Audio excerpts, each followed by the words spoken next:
이번 시간에는 파킨슨병 환자의 수면 관리, 즉 잠을 어떻게 잘 것인가에 대해서 설명을 드리도록 하겠습니다.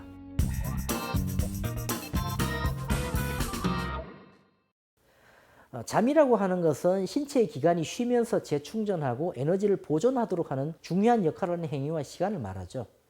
적절한 잠은 노인의 건강을 유지하는 필수적인 요소입니다. 하지만 노화로 인해서 나타나는 수면 양상의 변화나 각종 질환으로 생기는 수면 장애는 노인의 신체적, 심리적 건강뿐만 아니라 사회적인 측면에서도 부정적인 영향을 미칩니다. 수면 장애는 연령이 증가함에 따라 증가하고 75세 노인의 3분의 1 이상이 수면 장애로 인해 고통을 받고 있다고 합니다. 수면의 문제는 주로 수면 중에 자주 깨거나 수면의 양이 줄어들거나 잠들 때까지 오래 걸리거나 낮 시간 동안 졸리거나 무기력해지는 증상이 심해지는 것입니다. 우리의 뇌는 수면을 취하는 동안 누적된 뇌의 노폐물을 뇌 척수액이 청소해 줍니다. 따라서 올바른 수면 습관을 가진다는 것은 맑은 뇌를 만들 줄 안다는 것입니다.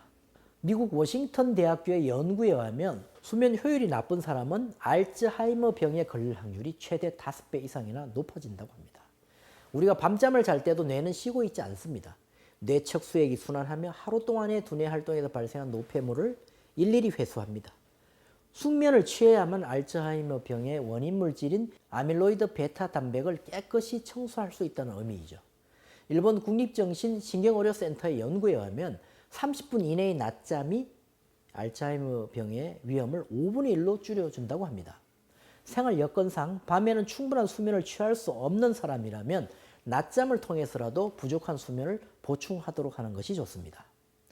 노년기에 수면 장애를 겪게 되면 치매로 대표되는 신경퇴행성 질환이 증가하게 되고 우울증을 동반한 정신과 질환은 불면증을 유발하게 되죠. 불면 증상을 호소하는 사람의 약 40%에서 정신과적인 질환이 있고 역으로 불면 증상이 있는 사람은 향후 주요 우울증과 정신과적 질환이 발병될 가능성이 큽니다. 파킨슨병도 수면 장애가 생기면 몸과 마음에 모두 심각한 영향을 끼치게 됩니다. 이처럼 수면 장애를 일으키는 관련 요인은 다양하고 노인의 건강과 삶의 질에 많은 영향을 미치는 것이 바로 수면입니다. 피곤하면 잠이 들 테니 큰 문제가 없다는 식으로 생각해서는 곤란합니다. 노인의 수면 문제는 운동, 만성질환, 약물 복용, 수면 환경, 수면 위생, 심리적, 정신적 요인 등을 포괄적으로 개선시켜야 가능하기 때문입니다. 파킨슨병을 이겨내고 건강한 삶을 살기 위해서는 수면에 대한 문제를 질병이라 생각하고 철저하게 관리할 필요가 있습니다. 충분한 수면을 취하려면 수면 규칙을 잘 따를 필요가 있는데요. 수면 규칙은 먼저 숙면을 위해서 항상성 유지가 필요합니다. 항상성이라고 하는 것은 늘 일정한 것을 유지하는 그런 패턴을 말합니다. 어쩔 수 없는 경우를 제외하고는 낮잠은 피하도록 하는 것이 좋고요. 만일 정말로 졸린다면 아침에 일어난 다음에 최소한 5시간 또는 8시간이 지난 후에 10분에서 20분 정도로만 잠깐 낮잠을 자는 것은 허용될 수 있습니다. 그리고 하루에 잠자리에 누워있는 시간을 일정하게 할 필요가 있습니다. 만약 어떤 식으로건 하루에 8시간 이상을 잠자리에 누워있지 않는다면 그 약속을 규칙적으로 잘 지키는 것이라고 보면 됩니다. 매일 규칙적으로 운동을 하는 것도 대단히 중요하죠. 하루에 약 40-50분 정도의 운동을 하는 것이 좋으며 잠자리에 들기 최소 8시간 이전까지는 운동을 마치는 것이 숙면을 취하는 데 도움이 됩니다. 경직 등이 일어나는 무릎, 발가락, 발목, 허벅지 등의 근육을 손으로 주기적으로 풀어주는 것도 도움이 될 수 있습니다. 이를 위해서는 잠자리에 들기 전 2시간 전에 약 30분 정도 뜨겁지 않은 물에 반신욕과 같은 목욕을 해서 근육을 풀어주고 체온을 1, 2도가량 올려준다면 숙면을 취하는 데 큰 도움이 될 수 있습니다. 그러면 잠자리에서 일어나는 시간은 언제가 좋은가라는 질문이 생기게 되는데요. 평일은 물론 주말과 휴일에도 기상시간은 일정해야 합니다. 이 말은 설사 전날 늦게 잤더라도 다음날 일어나는 시간은 늘 똑같도록 하는 것이 좋다는 의미이죠. 그리고 주변에는 수면에 대단히 민감한 사람들도 많습니다. 그래서 밤에 화장실 갈 때 불을 켜고 다녀오면 다시 잠들기가 어려운 사람도 있습니다. 이런 경우를 대비해서 주변에 작은 시계 조명 같은 것들이나 등이 있으면 좋습니다. 잠을 이루지 못하도록 막는 음식들도 있습니다. 수면을 정말 편하게 하고 싶다면 이런 음식들을 잠들기 전에는 가까이 하지 않는 것이 좋겠죠. 음식은 아니지만 만약에 담배를 피운다면 최소한 잠들기 3시간, 4시간 전에는 피우지 않도록 하는 것이 좋죠. 물론 완전히 끊는 것이 좋죠, 담배는. 그리고 커피, 녹차, 초콜릿과 같이 카페인이 들어있는 음식도 가능하면 오후부터는 아예 먹지 않도록 하는 것이 숙면을 취하기 위해서 중요합니다.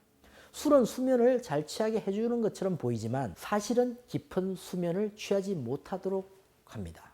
그리고 수면의 후반기에 잠을 자주 깨게 만들기 때문에 가급적이면 먹지 않도록 하는 것이 좋고 불가피하는 경우 적절하게 조절을 하도록 하는 것이 좋습니다. 잠자기 3시간 전에는 사실 아무것도 먹지 않는 것이 좋은데요. 어떤 사람들은 간단한 간식은 괜찮다고 생각하는데 실제로 무엇이건 잠들기 전에 먹으면 위가 운동을 해야 하기 때문에 잠들기 어렵고 위장장애가 발생할 수도 있습니다. 반대로 어떤 사람들은 배가 고파서 잠을 들지 못한다고 하는데 이럴 경우 칼로리 부담이나 소화의 부담이 적은 천연과자나 두유 등을 가볍게 마시는 것으로 참아보도록 하는 것도 중요합니다. 잠이 안 온다고 해서 시계를 자주 보면 더 잠을 못 자게 됩니다. 따라서 시계를 잠자리에서 보이지 않는 곳에 두고 밤에 일어나더라도 시계를 보지 않도록 하는 것이 좋습니다. 침실의 환경은 어둡고 조용하고 환기가 잘 되는 편안한 실내 온도가 유지되도록 하고 잠들기 위해서 필요하다면 귀마개나 눈 가리개를 사용하는 것도 좋습니다. 만약에 밤에 자주 깬다면 억지로 자려고 하지 말고 긴장을 풀고 일어나서 단순 작업을 반복하면 지루함을 느끼게 되고 다시 잠자리에 들 수 있게 됩니다. 불면증이나 수면장애가 있는 사람들은 가급적 집 외에 다른 곳에서 자는 일이나 외박을 삼가하는 것이 좋습니다. 집에서 잔다고 해도 잠자리는 반드시 잠자기 위해서만 사용하고 잠자리에서 일을 하거나 다른 행동을 하는 습관을 가지면 잠을 자지 않는 행동 습관이 형성되게 됩니다.